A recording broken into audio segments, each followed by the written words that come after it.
going on, guys? This is Josh here with a brand new Genesis Does episode. This episode is titled Triple 3 because I now have 333 Genesis games in my library. That is right. The past few months I haven't really been buying much. I've been kind of just, bills and whatnot, and music equipment is coming into play now. Might be joining a band soon because I'm into music and all that.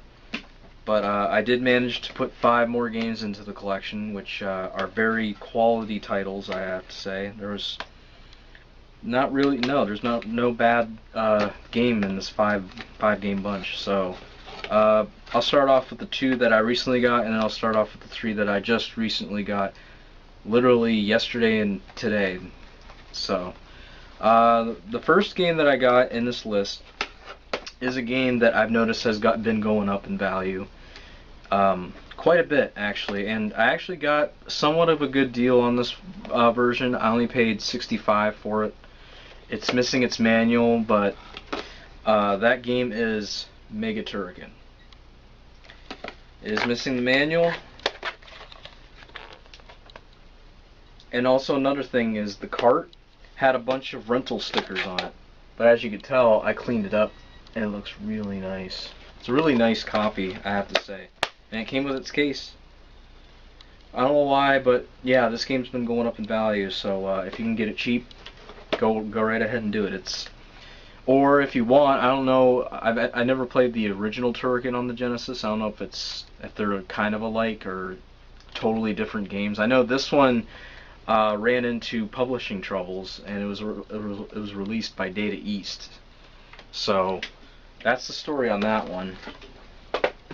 This next game, I used to have complete in box, sealed, and I sold it because I don't collect sealed games.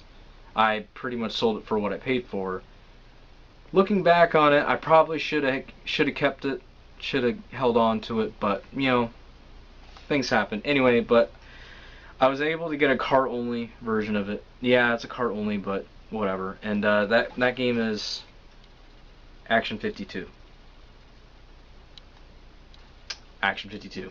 That's if you know what Action 52 is, I don't have to explain it to you. But for those that don't know what Action 52 is, it's a notoriously 52 bad game multi-cart on one cartridge that was originally released for the Nintendo, and then they made a Genesis version.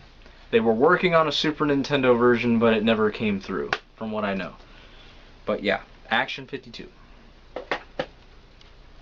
Now, these next 3 games just recently got yesterday and today. I'd have to say this next one is probably the worst condition out of all of them.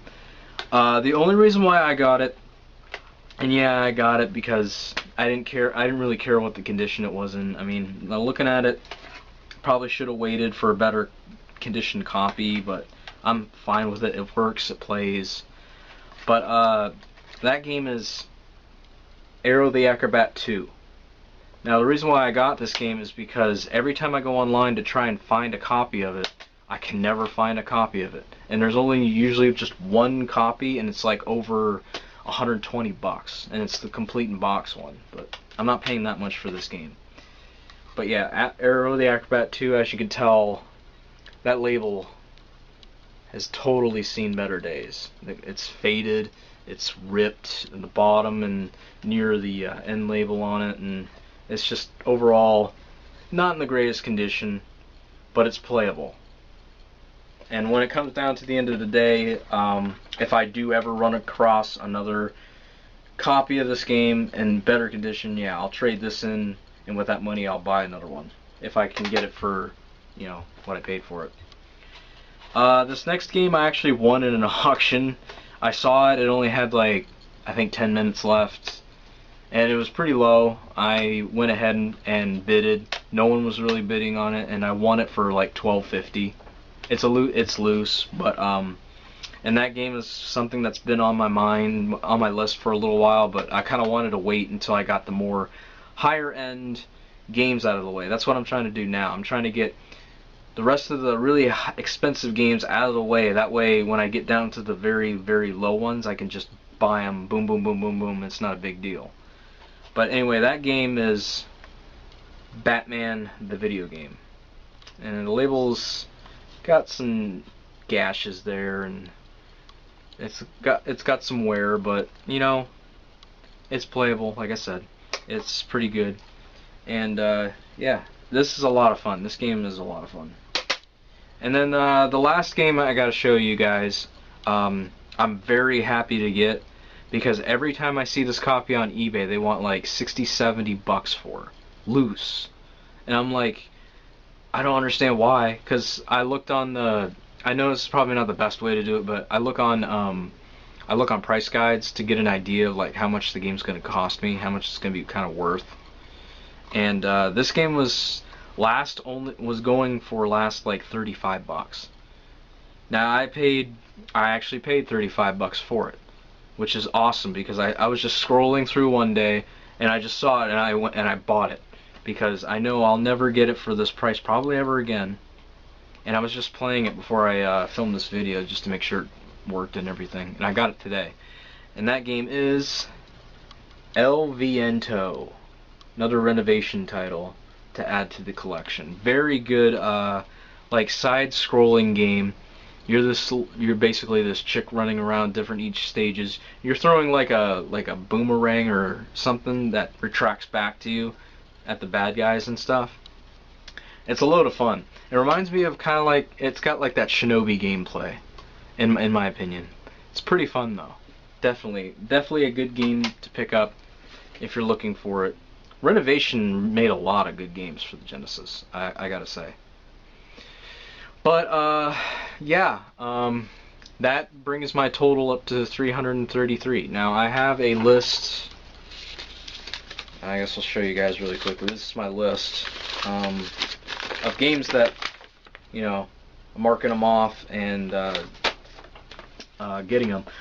The two games that I want to get next when I get some money, for some reason, like, I don't know if they're like rare or something, but when I go on eBay, I can only find like maybe 1 or 2 copies of it, and one of them is like overseas. It's in France, and that game is Growl.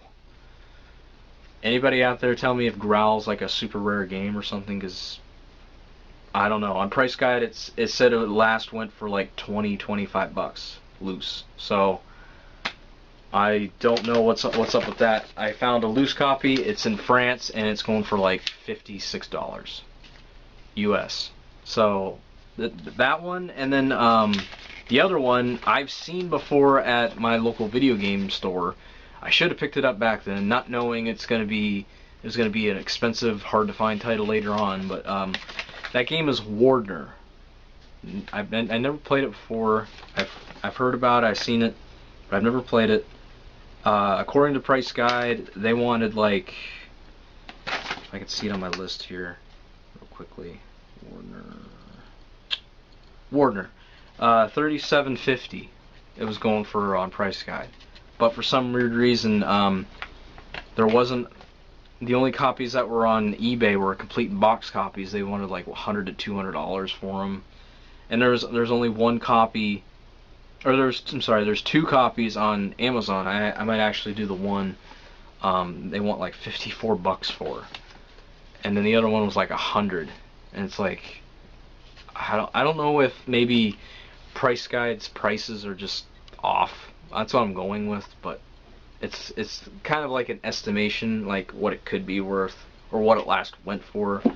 But it boggles my mind seeing it from that price to jump to a bigger price on games on like eBay and Amazon. So enough rambling. Thank you for watching this video, and as always, take care.